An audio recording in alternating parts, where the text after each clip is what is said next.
She walked out of the San Juan Hotel with her little dog Precious and was seen at a nearby gas station. Then she went to a local campground with an acquaintance. Laynee Westbrook and her little dog would never be seen again after that night. The man she left with claimed that he brought her back to town at 2:30 in the morning. But instead of taking her back to the hotel, he left her at a park 2 blocks from her home. Conveniently, there are no cameras at this little roadside park. We know who Laynee left with that night. He has a violent criminal record, and yet somehow the police couldn't get enough probable cause for a search warrant. Was this man involved in her disappearance? Or is there something else going on here? Either way, there are way more questions than answers when it comes to the case of Laynee Westbrook and her little dog Precious. But her name is Laynee Westbrook. Now, she went missing on September 10th, 2020. Now, she walked out of her hotel room, and we've got a picture of that hotel room. That is not it. This is the hotel room. She was staying at the San Juan Motel in Anacortes, Washington. Now, she was staying here. She had a little rat terrier that we will show you a picture of. This is Precious, so you guys can see who we are talking about. Now, her and Precious walked out of the San Juan Motel just shortly after 7 p.m. Now, they got into a white Dodge Ram with a gentleman a little bit older than her. We do know who this man is. We're going to call him Mr. J tonight. We do know who that is. But we will not say his name as we do with everything else. So this is who we're talking about tonight. I want to give you a picture again of this is Laynee, and she and her little dog Precious would go missing on September 10th. Now, about a few minutes later, so I think I seen 7-11 is when she left this. There was surveillance video of her getting out of her room and going and getting in this man's vehicle. Now, a short time later, she would travel to this gas station, and she is seen on surveillance cameras again there. She was buying some grocery items, some food things, and then she would travel to this campground and spend the evening in the RV with Mr. J. Now, Mr. J says about 2:30, 3 o'clock.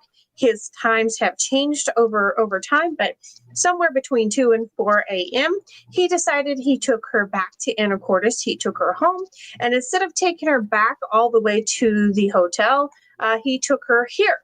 This is a little roadside memorial park of sorts, and he left her there at 2:33, somewhere around there in the morning, instead of taking her the last 2 or 3 blocks to her hotel. So this is what we're going to be talking about today. Now, this case, I actually worked with family and friends, and when this case was fresh and new, and I would like to say that there's something different now than there was then, but unfortunately, there's nothing. Nothing has changed, and so this is why I figured we need to do this case again. So,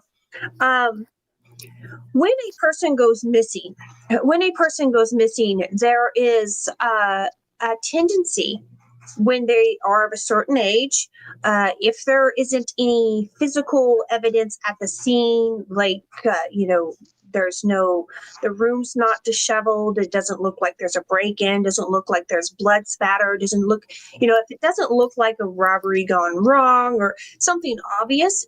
If they're over 21, a lot of times people start to try to maybe dismiss it. They try to say, well, maybe this person ran away. Maybe this person had some kind of overwhelming circumstance and couldn't take it anymore. So they decided to leave. Now, I can assure you 100% that that's not what happened in this case. I did speak to her family, to her siblings, to her sister-in-law. I did speak to her brother. I spoke to her niece, which she was like a second mother too. So it was, her niece was like her child, and her niece, I did some video interviews with her back before, when this was new, before I stepped out of true crime for a while, and to speak to her, the child, and ask her exactly, what would you like to say to Aunt Laynee? What would you like to say to her if you could talk to her one more time? And of course, there's never any words that can express that. And so, but this young child, she said, I just want to tell her I love her, and I want her to come back, and so we're talking a family that's torn apart. You have all sorts of drama and chaos around families anyways, and then you add the trauma of a missing person in the mix of it, and it's difficult.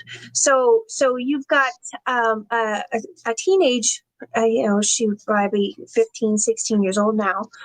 You've got a teenage girl who, the woman who was like a mother to her, it has disappeared, and so we want to talk about this case. We want to try to get it out.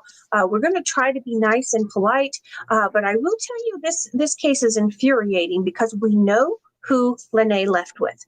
We have evidence, video surveillance on the motel that shows who she got in the truck with. We know who this person is. This person has a criminal record longer than my arm. He has a violent criminal record. He has, there is actually newspaper articles I found on newspaper.com where this person had actually assaulted a police officer many years ago. We have had issues where he had assaulted other women, allegedly, and we know that he has potentially has intermittent explosive disorder. So we know that this person has the tendency to be violent. We also know that he was angry with her that evening. Now, what we have been told is after they got to the campground, there was an argument, an explosive argument, and it was loud enough that neighbors heard threatenings that going to kill you and your dog. And the police were called. And so we have evidence of her being with someone who has had violence in his past, who was angry with her at the moment and then magically disappears afterwards. So before we get too far, I am going to do something that I don't always do. I am going to get over on Google Earth so you can see kind of the surroundings we're talking about. We're talking about Washington. So we're talking, there's a lot of places, a lot of woods, a lot of water, a lot of places that you can stash someone if you should decide to. Now, we would all like to think that Laynee's coming home, but after we're 4.5 years in now, I would hazard a guess, to throw out, a good old Southern colloquialism there. I would hazard a guess that she is not coming home. I hope I'm wrong. I will say that. Cricket, do you want to go ahead and give your opinion on things while I am going to Google Earth? Well, there's red flags that I felt from the start. But we didn't talk about some of those things. But things that were found in somebody else's possession that was not checked out. Right. There's a lot of things that weren't checked out. Yes. First, let's start with this. How did the police conduct themselves with the gentleman she was last seen with? Why don't you tell the people that while I'm pulling this up? They called him on the phone. And that's how they just questioned him on the phone. They did not meet with him. They did not ask him to come down to the station. COVID is no excuse for that. Yeah. No, because it was 2020, but we're talking September, October. So by then, the quarantines were being lifted. And the people were still afraid. There were people afraid, but so let me get this. They don't have to do their job because of a virus. So that means, I guess, if there's another pandemic, if there's another pandemic, I guess it'd be a good time to murder people because the police don't have to do their job. and that's not very nice, but that's the way I feel about it. I'm sitting here going, you still need to call somebody in for questioning. So Yes. can you guys see what I'm looking at here? Yes. Okay. All right. So this right here is where we're starting. This is the San Juan Motel. Over here, you'll find this is the park where he dropped her off at, okay, later on that evening. So she starts here at the San Juan Motel, about a 7:11, 7, something like that. She would go all the way down here. Over here is the gas station that they go to.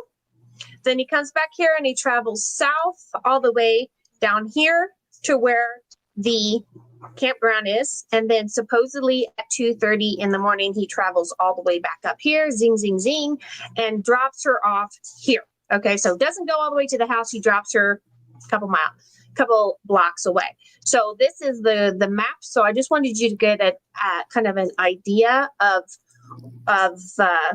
kind of where we're looking, so you can kind of orient yourself here. And then I'm going to go to Google Earth so you can actually see the locations.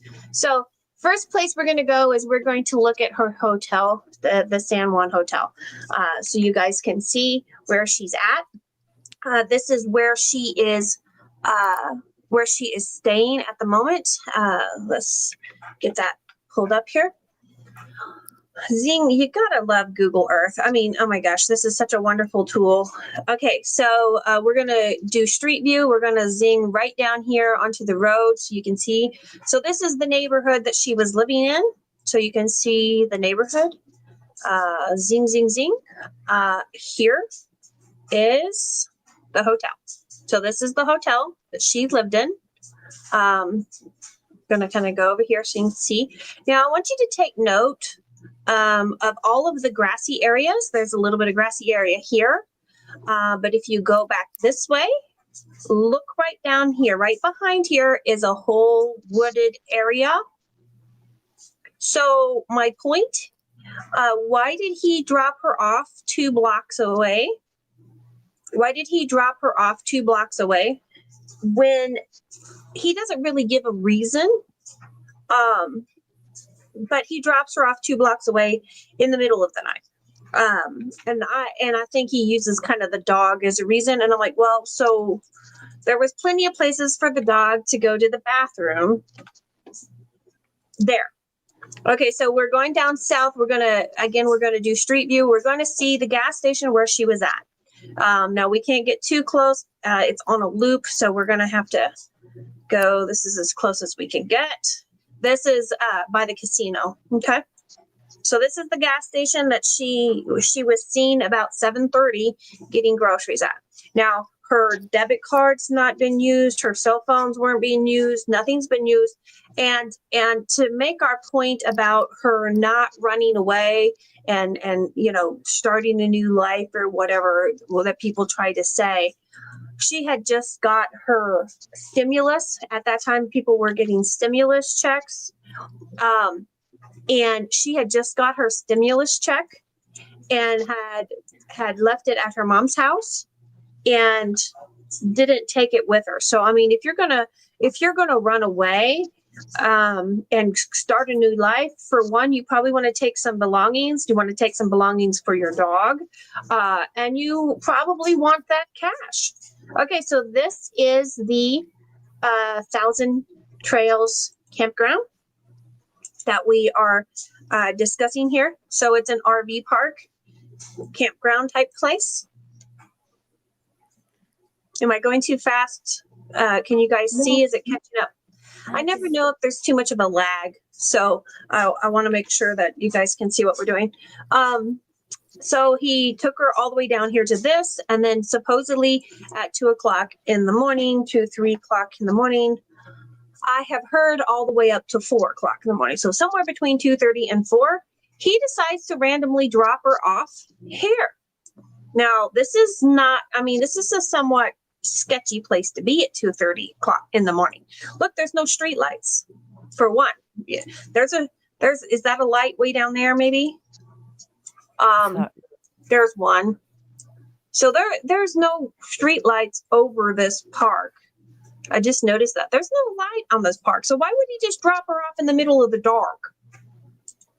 So he literally Yeah. dropped her off at this park for no random reason. It doesn't have much more grass than the hotel. So this is where he drops her off. It's literally 2 blocks. You go catty corner up over here and you can find the hotel. I'm like, it's up here, I think, is the hotel. So you're not too far away. So we're going to stop sharing all that. I just wanted you guys to get a visual of what we're looking at. One thing that gets to me with so many cases is the adults, yes, they could go wherever they want to, but it becomes suspicious when they don't take the money, when they don't take the things, and that always gets to me, because it's suspicious to me right off the bat.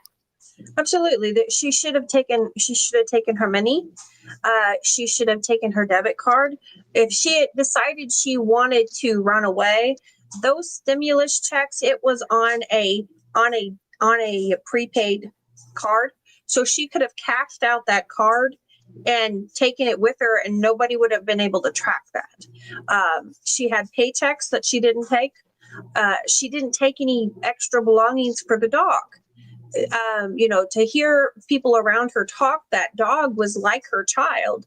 And so she didn't take 3 or 4 days worth of stuff for the dog because she wasn't planning on staying anywhere for days or weeks or years. So even overnight. No, I mean, she was going there. She was supposed to come back home. She was planning on being back. She didn't tell her niece that she was going to be gone. She didn't tell anybody she was leaving. And she didn't tell her mother. I mean, her mother they're all devastated, but her mother's just devastated as well. She didn't tell her own mother that she was going anywhere. So this is something that I don't understand. I don't want to rail on the police too much because you always need the police to do the job. I can raise awareness about cases. I can write. I can do a little bit of public speaking. I've got some marketing skills. I can send it out to a big audience. But when it gets down to the end of the day, we need the person with the badge to actually finish the job. And right now, it doesn't look like they've done anything in the last 4 years. And I'm sitting here going, well, I covered this case in 2020. I covered it when it was just a few days old. I covered it when it was a couple weeks old. I covered it right at the beginning. And at the beginning, we knew who she was last seen with. We knew that she didn't make it back to the hotel. Now, here's the thing. That person has never been publicly named a person of interest or a suspect in this case. As far as we know, he wasn't actually brought in and officially charged or officially questioned or officially anything. He was called on the phone. Now, what I find really disturbing is this person, they were at this RV at this campground, and they got the police were called to that campground.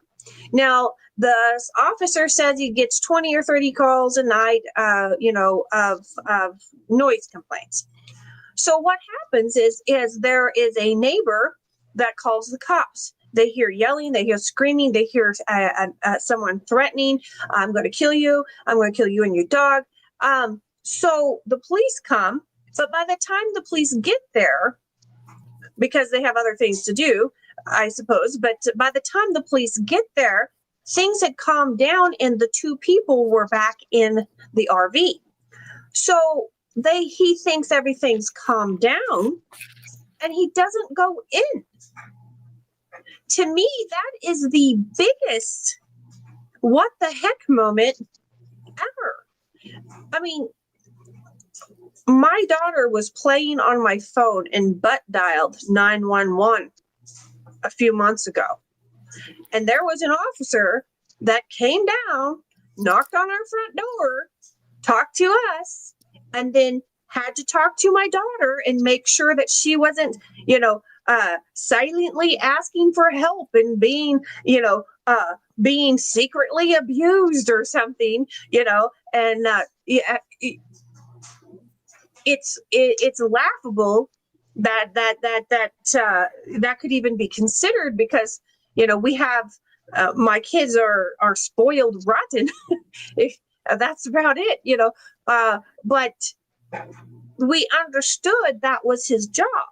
She was the one that called, so he needed to make sure with her that there wasn't a reason for it. Well, she thought she had hit end before it actually sent, and it was okay. But in reality, that was what he was supposed to do. The officer was supposed to check out the scene, check out the people on the scene, find out who made the call, and confer with them. And instead, he looks and says, well, the two people that they said were out here arguing, they're not out here anymore. It looks like they might be back in the RV. Everything looks calmed down. I'm going to go on. And I'm sure that officer now looks back and says, well, crap, and wishes he did something different. But to me, that is the last known incident where we know that she was alive. We don't know what happened to her from between that 911 call when that officer showed up at that RV. We don't know from that point to 4:00 in the morning what happened to her. We have no idea. And so this is one of those incidences where one slight misstep that doesn't seem like it should be that important can mean life and death for a case like this. And so now we have not only do we know who she was last seen with, we also know that his story seems pretty suspicious, that he just dropped her out there in the middle, of this dark street where there was supposedly a park 2 blocks from her motel. If all of that wasn't suspicious enough, we find out that this person has a violent history. We find out that this person, has gotten in trouble with the law since this case. So to me, there's just no reason why they haven't followed through. And this is what they said. The police said that they don't have enough evidence. I don't even know if I can get this out because it's so beyond me. They don't have enough probable cause to get a search warrant to search that RV or that man's truck. Does that make sense to you, Cricket and Miss T? No. I mean, what kind of probable cause do you need? I mean, you know that he's violent. You know that he's had trouble with the law. You know that he was angry at her that very night, and she disappeared afterwards. What constitutes probable cause? I know I have a couple of ex-cops watching. If you have your hands free, if you're driving, please don't. But if you have your hands free, please comment and tell me what exactly are we missing that constitutes as probable cause. Am I missing something, Cricket? Do you think I'm off the wall here? No, you're not. And they went on a noise disturbance or whatever. Mm-hmm. But they should have looked at it like a welfare check. Mm-hmm. Yep. And then they would have had to knock on the door. Mm-hmm. Yep. Well, and see, to me, that doesn't make any sense. He's like, well, I get 20 or 30 noise complaints a night. Too bad, so sad. Suck it up. If we get 20 or 30 missing people a day, are we supposed to ignore them? That's my point. I'm like, that's the job. And so, I mean, and we're not talking about a very big area. To this day, there's only 18,000 people in the Anacortes area. So I'm like, but you've seen how rural of an area this is. So there's a lot of places that she could be. I'll try to be as circumspect as possible with that comment. I Yes. never saw if they tracked her cell phone. Did anything come up with that? It pinged one time about 4:00, and that was it. It hasn't done anything since, is from what I could see. And again, I feel that wasn't checked out either. No, well, and the thing with it is the phone, the phone wasn't checked out. Nothing was checked out, and to me, I'm not saying that this man is guilty, and I'm not saying that this man should be a suspect. I'm saying that this is the first step in the investigation. He was the last person seen with her, so they should do what they need to do to eliminate him as a suspect or eliminate him as a person of interest. He should be the first step.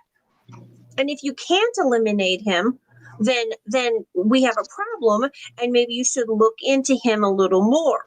But my thought on it is, whether he's the bad guy that's done this or not, you want to you immediately find a suspect. Whether he's actually the suspect or not, he should be your first step, because he was the last one to see her. And I never heard of another person of interest either. No. Oh, No. yeah. Joanne has a good point. The death threat that was heard. Right. The death threat that's heard makes it a whole different level, is what she Mhm. said. Absolutely agree. Absolutely agree. To me, and it's odd that the dog's missing. Now, there was at the very beginning, there was some random people who thought they saw her dog, and they were pretty sure of it. But then nothing of that could actually be confirmed. The dates were off, and the size of the dog was off, and so. But as far as we can tell, the dog's gone too, and so. You have someone who has a violent history, who has a possibly a violent tendency, a disorder that causes violent tendencies. Now you have a woman and her dog missing after a neighbor called 911 and said, we heard them yelling, saying they were going to threaten to kill them and the dog. So, and then now that woman and the dog are missing. I don't know what else you need to get probable cause. And the dog's name was even mentioned in that threat.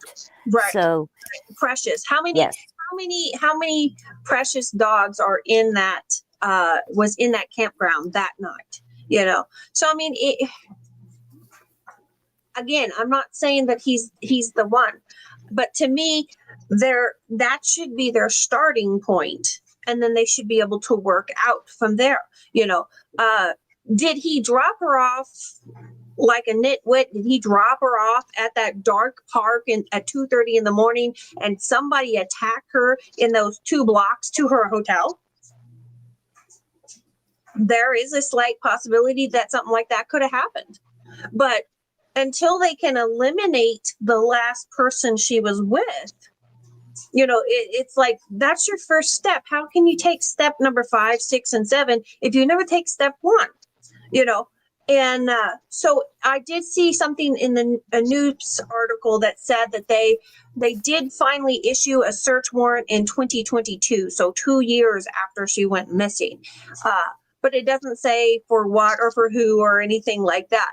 So only thing I can hope is that they finally got enough to do something.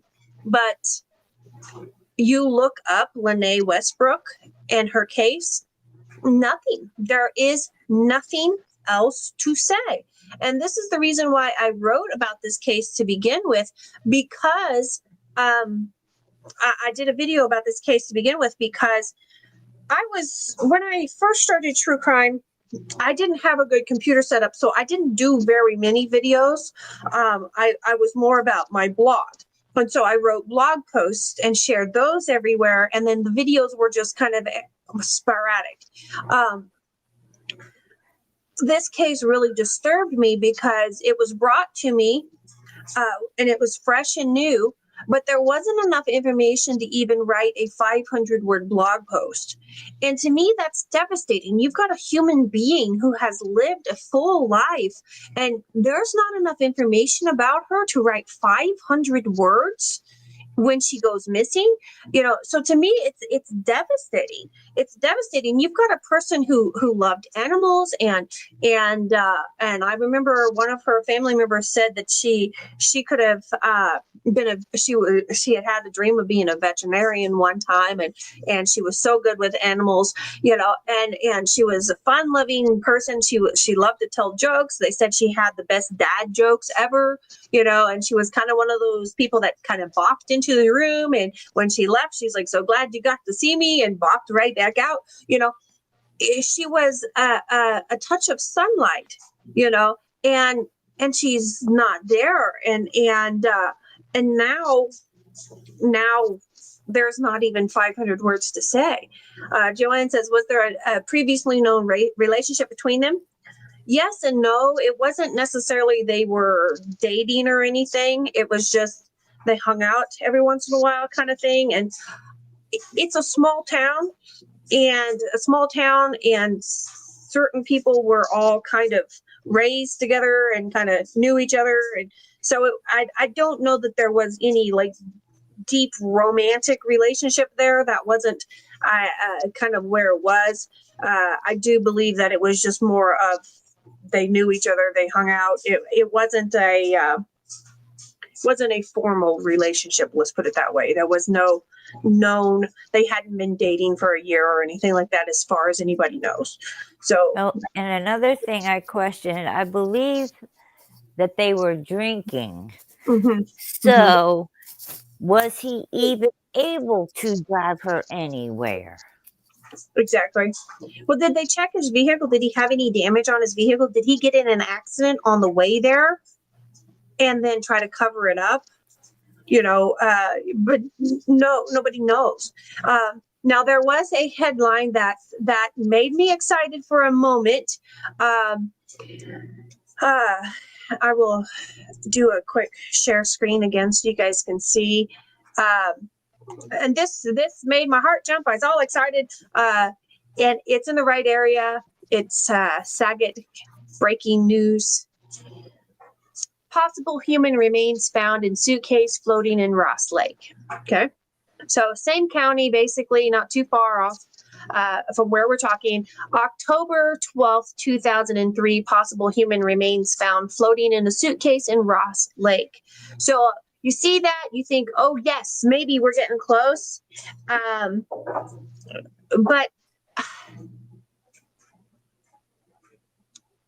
I don't think it's her. I will tell you why. There are several missing persons in this area, and they try to say, well, it could be this one, it could be this one, it could be this one. But we're talking 2003, so we're talking a year and a half, October 2003, and here we're recording this February of 25.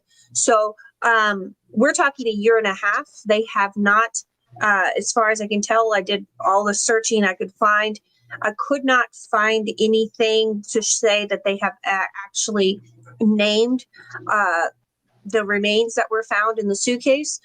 We don't know if it was male or female.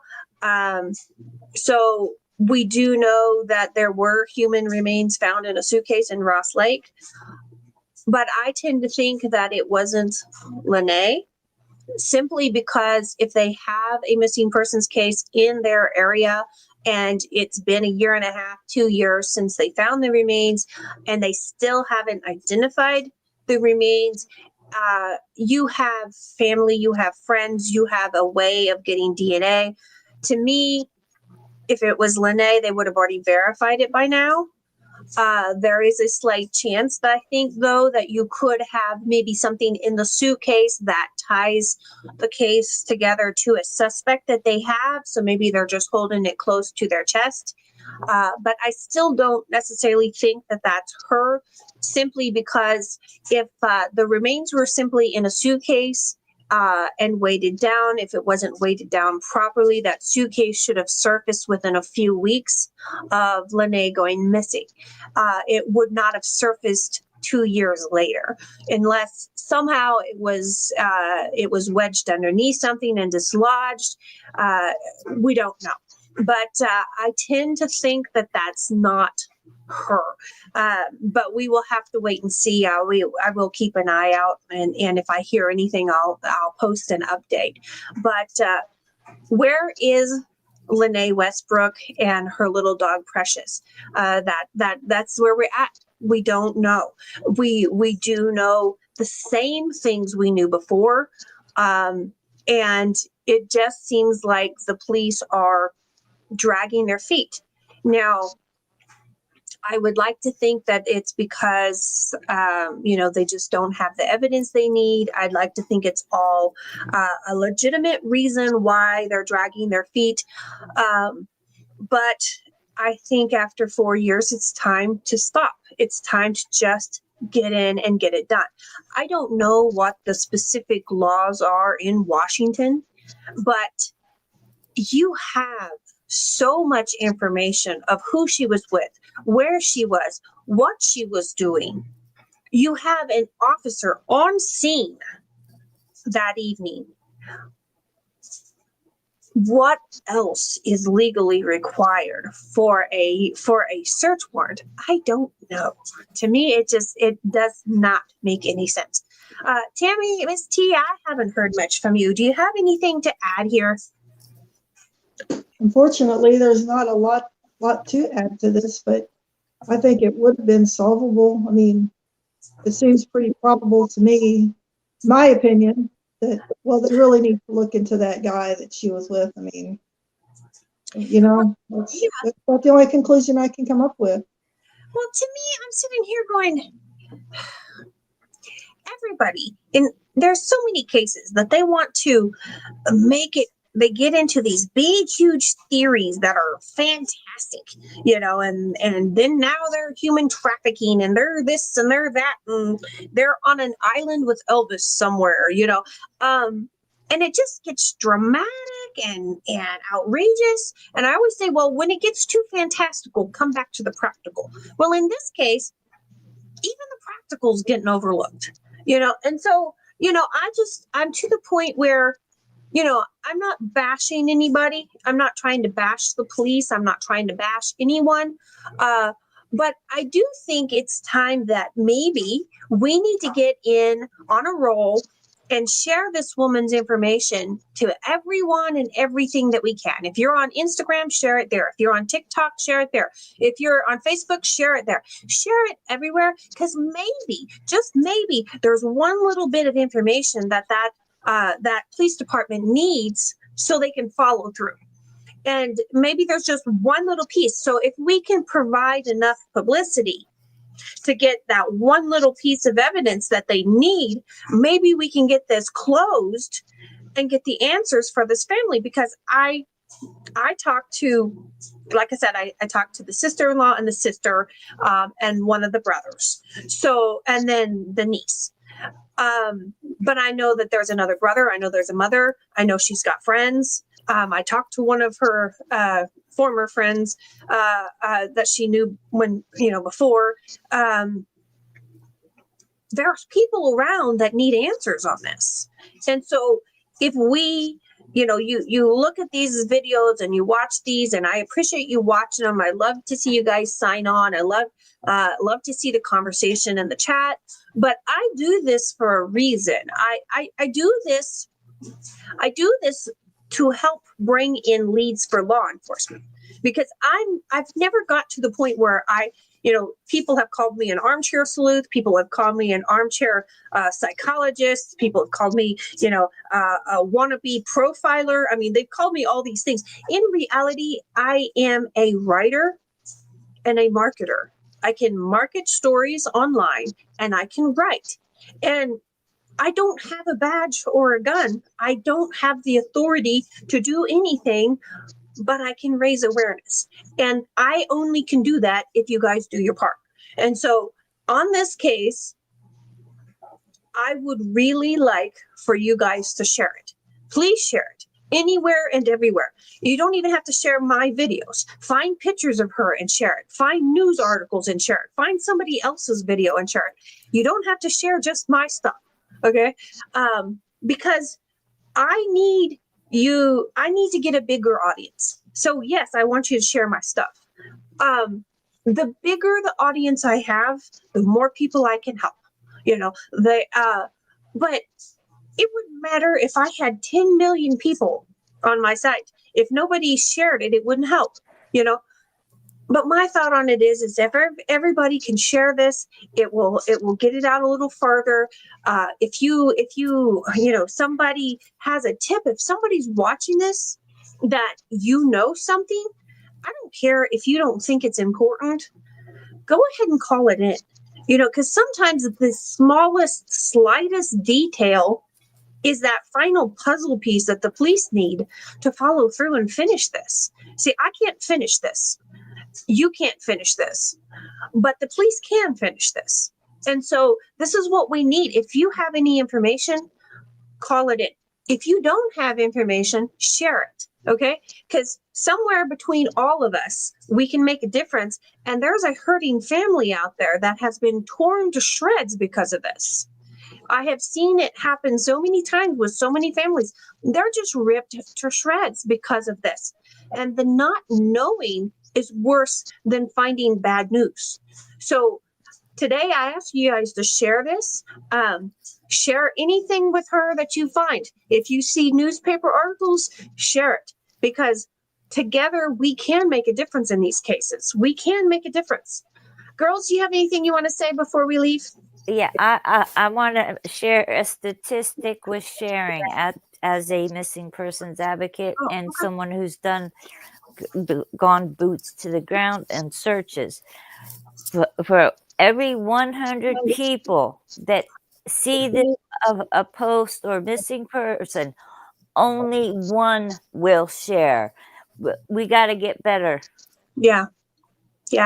Well, and people think, well, sharing's not going to matter.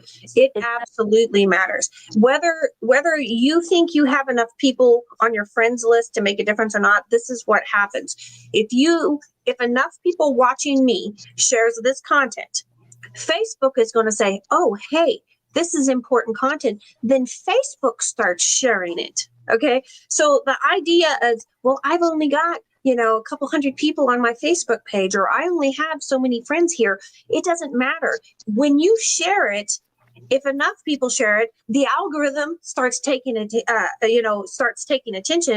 paying attention to it, and then the algorithm will start advertising the story. So, that's how things go viral.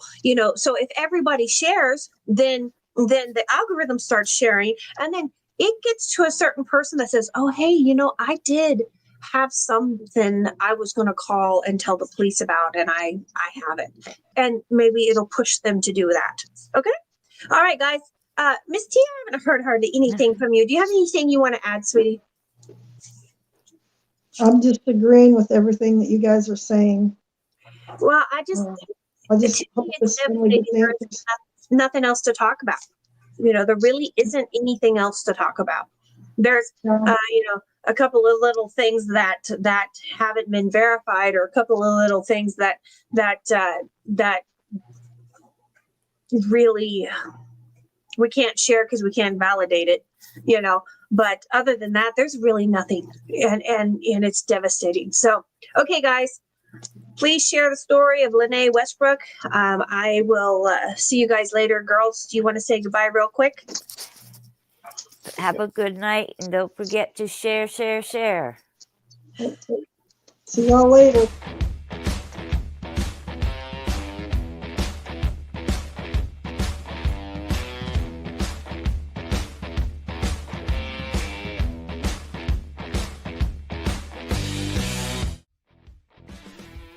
Today's episode is brought to you by Bones Coffee Company. You can forget about boring coffee when you drink Bones Coffee. Not only do they offer a variety of flavors such as strawberry cheesecake and maple bacon, they are a family-owned company that puts great detail not only in their coffee, but in the artwork that comes on each individual bag.